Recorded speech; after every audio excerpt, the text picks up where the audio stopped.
কারণ সহজ হিসাব, যদি আমরা 100 আসনে আমরা কোনো নাও জিতি, যদি 50,000 করে ভোট পাই 50 লাখ কিন্তু ভোট, আরো 100 আসনে যদি 20,000 করে ভোট পাই 20 লাখ ভোট, 70 লাখ ভোট, আরো 100 আসনে যদি 10,000 করে ভোট পাই 10 লাখ ভোট, 80 লাখ ভোট, তাহলে ইজিলি আমরা 80 লাখ থেকে, একেবারে কম ধরলাম, 80 লাখ থেকে 1 কোটি ভোট যদি আমরা পাই, জাতীয় সংসদের ভোট হচ্ছে 12,76,00,000, সেখানে যদি 80% ভোট কাস্টিং দেখি 10 কোটি সামথিং ভোট কাস্ট হবে, তাহলে 1 কোটি ভোট পেলে প্রায় আমাদের আপনার 12-13 জন সংসদ সদস্য প্রার্থী উচ্চ কক্ষে কিন্তু আমাদের প্রতিনিধিত্ব থাকতে পারবে। তাই আমরা গণ অধিকার পরিষদ আগামী নির্বাচনে এই নিম্ন কক্ষে প্রার্থীর পাশাপাশি 300 আসনেই প্রার্থী দেওয়ার সিদ্ধান্ত নিয়েছি। আমরা দেশবাসীর সমর্থন চাই এবং গণ অধিকার পরিষদের যে রাজনৈতিক অঙ্গীকার 2021 সালে যেটা জাতির সামনে আমরা উপস্থাপন করেছিলাম, সংসদ একটি ভারসাম্যপূর্ণ সংসদের জন্য উচ্চকক্ষ নিম্নকক্ষ, উচ্চকক্ষে পিয়ার, প্রধানমন্ত্রী রাষ্ট্রপতির ক্ষমতার ভারসাম্য আনায়ন, 2 বারের বেশি যেন কেউ প্রধানমন্ত্রী না থাকতে পারে, এই সমস্ত বিধানগুলো আজকে বাস্তবায়ন হচ্ছে। এটি আমাদের জন্য আনন্দের।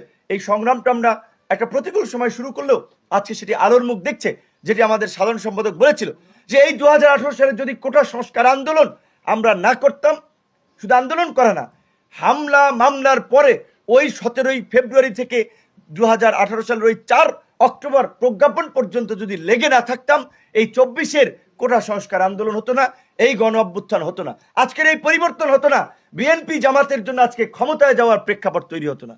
কাজেই আমরা জনগণের সমর্থন চাই এবং বিএনপি জামাতের মতো রাজনৈতিক দলকে বলবো, আপনারা কৃতজ্ঞতা প্রকাশ করুন, আপনারা এই তরুণদের সংগ্রামকে মূল্যায়ন করুন। যে এই তরুণরা যখন আপনারা কোণঠাসা ছিলেন, রাজপথে দাঁড়াতে পারেন নাই, কর্মসূচি করতে পারেন নাই, আমরা জীবনের ঝুঁকি নিয়ে জীবন বাজি রেখে কিন্তু রাজপথে লড়াই সংগ্রাম করেছি। কাজী এর মূল্যায়ন আপনারা করুন। আপনারা অবমূল্যায়ন করলে ভবিষ্যতে কিন্তু দেশের মানুষ সবকিছু দেখবে, তার বিচার কিন্তু জনগণ করবে। এবং আগের মতো ওই কেন্দ্র দখল করে দিনের ভোট রাতে করে নির্বাচনে কেউ জনপ্রতিনিধি হবে সেই বিধান নাই।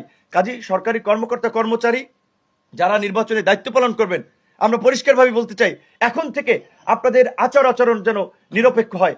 আপনারাও যদি আগের মতো দলকানা হন, তাহলে কিন্তু ভবিষ্যতে আপনাদেরকেও কিন্তু জনগণের মুখোমুখি হতে হবে। এবং সকল রাজনৈতিক দলগুলোকে বলবো, আপনার জেলার, আপনার উপজেলার ওসি, ইউনো, ডিসি, এসপি কি করছে, কোন রাজনৈতিক দলকে প্রাধান্য দিচ্ছে, কাকে খাতির করছে, এই সমস্ত বিষয়ে এখনই চিহ্নিত করুন। তার নিরপেক্ষতা যদি আপনার কাছে প্রশ্নবিদ্ধ মনে হয়, অভিযোগ দায়ের করুন। নির্বাচনের আগে আমরা সারা দেশে একটা নিরপেক্ষ প্রশাসনিক ব্যবস্থা নিশ্চিত করেই আমরা নির্বাচনে যেতে চাই। সর্বশেষ সকল রাজনৈতিক দলের প্রতি এটি আমাদের আহ্বান থাকবে, যে কোনো বিনিময় মূল্যে, যে কোনো পরিস্থিতিতে ফেব্রুয়ারিতে এবং ফেব্রুয়ারির প্রথমার্ধেই জাতীয় নির্বাচন হতে হবে। এইটা যেন আমাদের মনন এবং মগজে থাকে।